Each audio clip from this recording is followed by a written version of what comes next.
Before we begin, please imagine the bell notification is on and you're subscribed to Huna Stories.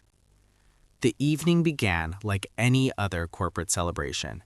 Bright lights, stylish decor, and a room full of people acting as if everything at the company was flawless. My wife had urged me to attend the annual office party with her, even though she knew I wasn't comfortable in corporate settings. Still, I wanted to support her, so I dressed up, showed up, and tried to disappear into the sea of fake smiles and forced small talk. What I never expected was for that night to turn my world upside down and reveal a truth she had been hiding for months. The moment we entered the room, I sensed something was wrong. People stared at us in a way that felt unsettling. It wasn't admiration, it felt like pity. My wife held onto my arm too tightly, wearing a smile so strained it looked painful. I asked if she was okay, and she quietly said, "Just stay close to me."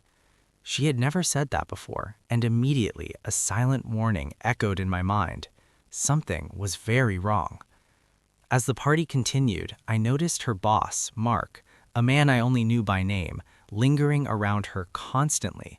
He hovered like a shadow, his eyes fixed on her every movement, every step. His greeting was far too familiar, and the half smirk he gave me when she introduced us sent a chill through me. My wife's rigid posture said everything. She was uncomfortable, even afraid, yet desperately pretending everything was normal.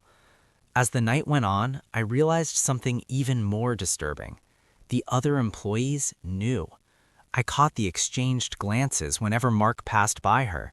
I noticed how some women avoided looking at him altogether. There were whispers, hushed conversations, and an unspoken tension so thick it felt like the entire room shared a secret no one dared to say out loud. Yet everyone acted as if nothing was happening. At one point, my wife stepped away toward the refreshments table, and I followed shortly after. That's when I saw it. Mark had her cornered near the bar, his arm planted on the counter, blocking her in. He leaned in too close, murmuring something that drained the color from her face.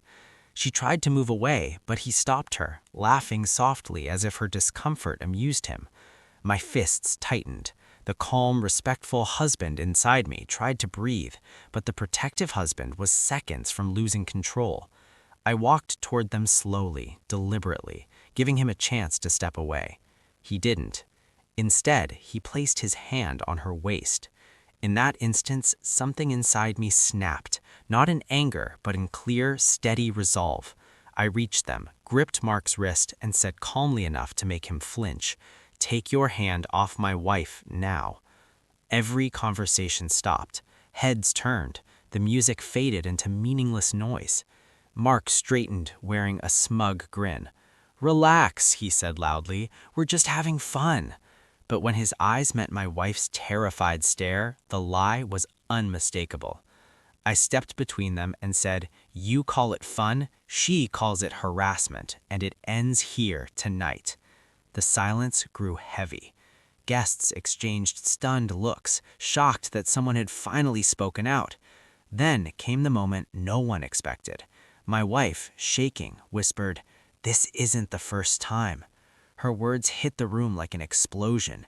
Gasps followed. Some people looked away in shame. Others looked furious.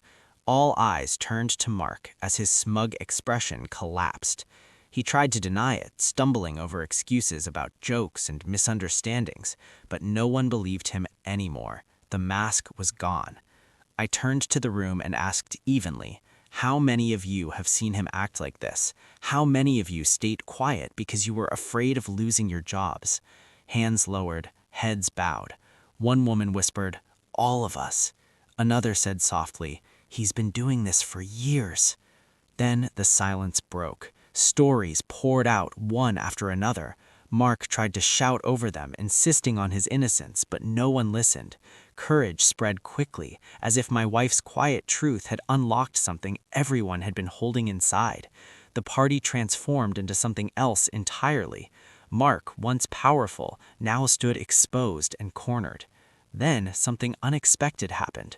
The regional director, a man far above Mark, stepped forward from the back of the room. He had been watching the entire time. Without speaking, he pulled out his phone and played a video on the large screen behind the stage. Security footage filled the room. Mark harassing employees, cornering them, touching them without consent. Gasps echoed. Some women cried in relief. Some men clenched their fists in anger. Mark's face went completely pale. The truth was undeniable, loud and public. My wife squeezed my hand, tears falling, not from fear, but from finally being heard. The director faced the crowd and said, "Thank you for speaking up tonight. This ends now."